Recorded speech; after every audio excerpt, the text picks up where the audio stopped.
ጠላትህን ለማጥፋት በጠላት ቤት እንደ ወንድም ተገኝተህ ታውቃለህ? በአንድ ሀገር ቤተ መንግስት ውስጥ እስከ መከላከያ ሚኒስቴርነት ሹመት ደርሶ ማታ ማታ ግን የሀገሪቱን ሚስጥር ለጠላት አሳልፎ የሚሰጥ ያ የሚስጥር ንጉስ ማን ነበር? በሶሪያ ምሽጎች ላይ የተተከሉት እነዚያ ባህር ዛፎች እንዴት ለእስራኤል አየር ኃይል የድል ካርታ ሊሆኑ ቻሉ? ሰላም የኢትዮጵያ ዴይሊ ኢንተርቴይንመንት ቤተሰቦች፣ ዛሬ የምወስዳችሁ ወደ ሰላይነት ከፍተኛ ጥበብ ወደ ኤሊ ኮሄን ዓለም ነው። ዛሬ የምነግራችሁ ስለ ካሚል አሚን ታቤት ድርብ ማንነት፣ በደማስቆ አውራ ጎዳናዎች ስላደረገው አደገኛ ሩጫና ዓለምን ስላስደነገጠው የአሰቃቂ የፍጻሜ ታሪክ ነው። አንድ ሰው ብቻውን የሀገርን ህልውና እንዴት ሊቀይር ይችላል? በሶቪየት ቴክኖሎጂ የታገዘው የሶሪያ ጸጥታ ኃይልስ ኤሊ ኮሄንን እንዴት ሊያጋልጠው ቻለ? ይህንን ልብ የሚሰነጥቅና እጅግ ሰፊ መረጃ የያዘ ዳሰሳ እስከ መጨረሻው አብራችሁን ተከታተሉ። ይህ ታሪክ ስለ ሰላይነት ከፍተኛ ጥበብ፣ ስለ ሀገር ፍቅር መስዋዕትነትና በአንበሳው መንጋ ውስጥ ገብቶ እንደ አንበሳ ስለመኖር የሚተርክ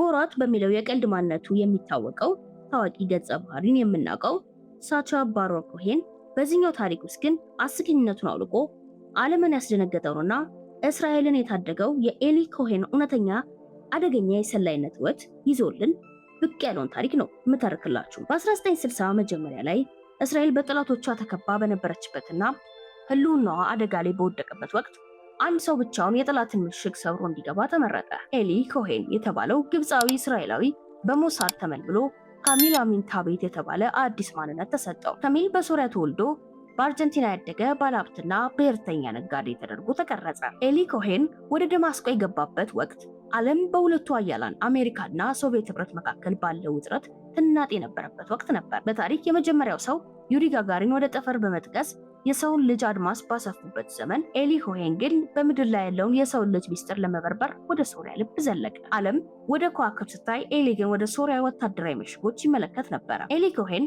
ወደ ሶሪያ የገባው እንደ አንድ ተራ ሰው ሳይሆን የሀገሪቱን ከፍተኛ ባለስልጣናት ልብ የሚሰርቅ የተንደላቀቀ ስታይል ይዞ ነበር። በደማስቆ እምብርት ላይ በሚገኘው ቤቱ ለሶሪያ ጀነራሎችና ፖለቲከኞች ታላላቅ ግብዣዎችን ያደርግ ነበር። የሶሪያ ባለስልጣናት በኤሊ ልገስናና ሀገር ወዳድነት ተታለሉ። ይህ ትልቁ ክፋት ነበር፣ በውስጥ ያለውን ጠላት ወዳጅ አድርገ መሳብ። ኤሊ ኮሄን የሶሪያን ወታደራዊ ሚስጥር፣ የመከላከያ ምሽጎችና የወደፊት የጦርነት እቅዶች እያዳመጠ በቤቱ በነበረው ሚስጥራዊ የራዲዮ ሞገድ ወደ እስራኤል ያስተላልፍ ነበር። ኤሊ ኮሄን በሶሪያ መንግስት ውስጥ ምን ያህል ተቀባይነት ነበረው ቢባል እስከ መከላከያ ሚኒስቴር ሹመት ድረስ ስሙ ይጠቀስ ነበር። የሶሪያ ወታደራዊ መኮንኖች በጎላን ኮረብቶች ላይ የነበራቸው ሚስጥራዊ ምሽጎች በኩራት ያስጎበኙት ነበር። ኤሊ ኮሄን እነዚያ ምሽጎች ሲመለከት በምስል የሚቀዳ አይምሮ መረጃውን እየሰበሰበ ለወደፊቱ የእስራኤል ድል መንገድ ይጠርግ ነበር። ኤሊ በአንበሳው መንጋጋ ውስጥ ሆኖ አንበሳውን እንዴት መጣል እንደሚቻል እያጠና ነበር። ኤሊ ኮሄን በደማስቆ የነበረው ታሳሚነት ከነጋዴነት አልፎ ወደ መንግስት የጥልቀት ክፍል ዘለቀ። በሶሪያ ከፍተኛ ባለስልጣናት ዘንድ እንደ ታማኝ ወንድም ይታይ ስለነበር ማንም ሊረግጠው የማይችለውን ወታደራዊ ቀጠና እንዲጎበኝ ተፈቀደለት። ይህም የጎላን ኮረብታዎች ነበረ። ኤሊ ኮሄን የሶሪያን ወታደራዊ ምሽጎች በጎላን ኮረብታዎች ላይ ሲጎበኝ ወታደሮቹ በፀሐይ ሙቀት ሲቃጠሉ አያቸው። እዚህ ጋር ነበር የእሱ የሰላይነት ጥበብ የታየው። ለሶሪያ መኮንኖች እንዲህ አላቸው፣ ወታደሮቻችሁ በፀሐይ እንዲጎዱና ምሽጎቻችሁ ከርቀት እንዳይታዩ ለምን ባህር ዛፍ አትተክሉባቸውም? መኮንኖቹ በሀሳቡ ተስማምተው በየምሽጉ አቅራቢያ ባህር ዛፍ ተከሉባቸው። ይህ ግን ታላቅ ክፋት የታከለበት ስልት ነበር። ለሶሪያ ወታደሮች ጥላ የሆኑት ዛፎች፣ ለእስራኤል አየር ኃይል ግን የጠላት ምሽግ የት እንዳለ የሚጠቁሙ አረንጓዴ ካርታዎች ነበሩ። በ1963 አካባቢ ኦሊ በሶሪያ ቤተ መንግስት ውስጥ ስልጣን በያዘው የባዝ ፓርቲ ውስጥ እጅግ ተደማጭ በነበረበት ወቅት ዓለም በሌላ አብዮት ውስጥ ነበረች። በታሪክ ቢትልሜኒያ ዓለም እያናወጠች ወጣቶች በሙዚቃ ነፃነት በሚሰጡበት ወቅት ነበረ። በምዕራቡ ዓለም ሰዎች በቢትልስ ዜማ ሲደሰቱ፣ በደማስቆ ሚስጥራዊ ቪላ ውስጥ ግን የኤሊ ኮሄን የሞርስ ኮድ ድምፅ የሶሪያን የጦር መሳሪያ በዝርዝር ለቴል አቪቭ ያስተላልፍ ነበረ።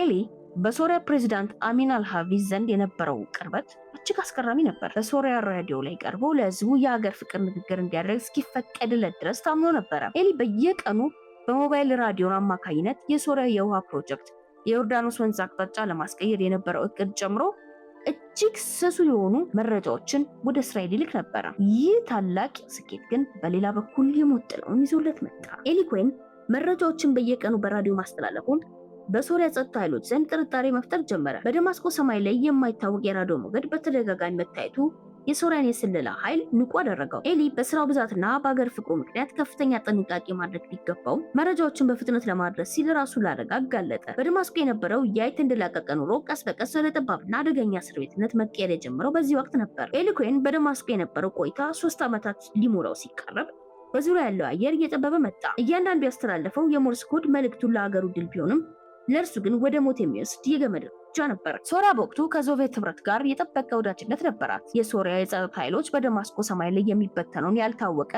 የሬዲዮ ሞገድ ለመያዝ ቢሞክሩም ኤሊ የሚጠቀምበት መሳሪያ እጅግ ዘመናዊ ስለነበር ሊያገኙት አልቻሉ። ሆኖም በ1965 መጀመሪያ ላይ የሶቪየት ህብረት እጅግ የረቀቁ የራዲዮ መከታተያ መሳሪያዎችን ለሶሪያ ሰጠች። ይህ ቴክኖሎጂ በጨለማ ውስጥ የሚበረን ወፍ እንኳን ሳይቀር የሚለይ ነበር። ኤሊ ኮሄን በደማስቆ አደጋ ላይ በነበረበት በዚያው በ1965 የካቲት ወር ዓለም በሌላ ድንጋጤ ውስጥ ነበረች።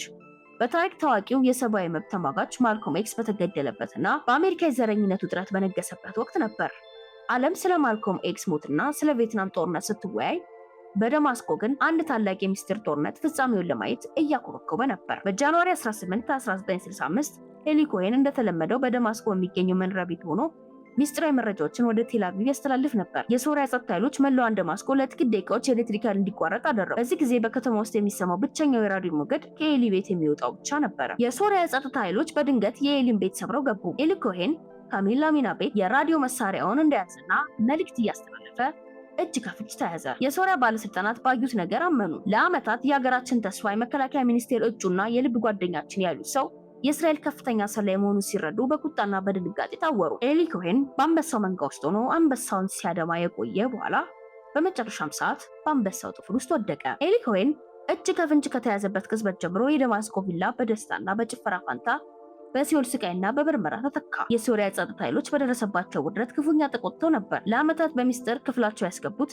የጦር ሰፈራቸውን ያስጎበኙትና የመንግስት ሚስጥር ያካፈሉት ሰው የሞሳድ ሰላይ ሆኖ መገኘቱ ለሶሪያ መንግስት ታላቅ የፖለቲካ ጥቁር ነጠብጣብ ነበረ። ኤሊ ኮሄን ለሳምንታት የሚዘልቅ አሰቃቂ ምርመራ ደረሰበት። የሶሪያ መርማሪዎች ሌላ ማን አብሮህ አለ፣ ሚስጥሩን ለማን አቀበልክ እያሉ በኤሌክትሪክ ንዝረትና በግርፋት አሰቃዩት። ኤሊ ግን በዚያ ሁሉ ስቃይ ውስጥ አንድ እንኳን የሞሳድ ሚስጥርና ሌሎች ተባባሪዎችን አሳልፎ አልሰጠም። የእሱ ጽናት መርማሪዎቹን ጭምር ያስገረመ ነበር። እሱ ያደረገው ትልቁ ነገር በሶሪያውያን እይታ ክህደት ቢሆንም ለእስራኤል ግን የህልውና ዋስትና ነበረ። ኤሊ በስቃይ መካከል ሆኖ እንኳን ለሀገሩ የነበረው ፍቅር አልደበሰሰም ነበር። ግንቦት በ1965 ኤሊ ኮሄን የሞት ፍርድ ተፈርዶበት በነበረበት ወቅት ዓለም በሌላ ታላቅ ጦርነት ትናጥ ነበር። በታሪክ የአሜሪካ ወታደሮች በብዛት ወደ ቪየትናም የገቡበትና የደቡብ ምስራቅ እስያ ምድር በቦምብ በምትናጥበት ወቅት፣ በሌላ በኩል ደግሞ የዓለም መሪዎች ርዕሰ ሊቃነ ጳጳስ ጳውሎስ ስድስተኛ ሳይቀሩ የሶሪያ መንግስት ለኤሊ ኮሄን ምህረት እንዲያደርግ ተማጽነው ነበረ።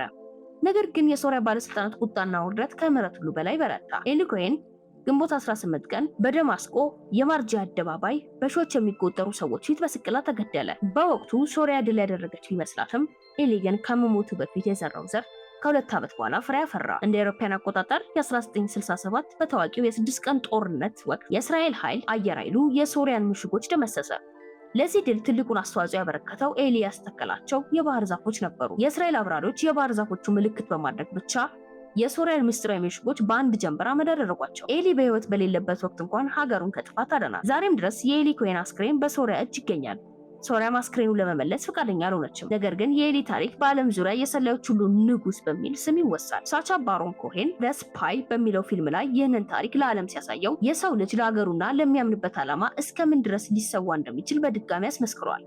ኤሊ ኮሄን በአንበሳው መንጋ ውስጥ የኖረ አንበሳውን ያደክምና በመጨረሻም የሀገሩን ሰላም በራሱ ደም የገዛ ጀግናቸው ነው። ኤሊ ኮሄን ለእስራኤል ያደረገው መስዋዕትነት ጀግንነት ነው ወይስ ክህደት? በአንበሳው መንጋ ውስጥ ገብቶ እንደ አንበሳ መኖር ለእናንተ ምን ትርጉም ይሰጣችኋል?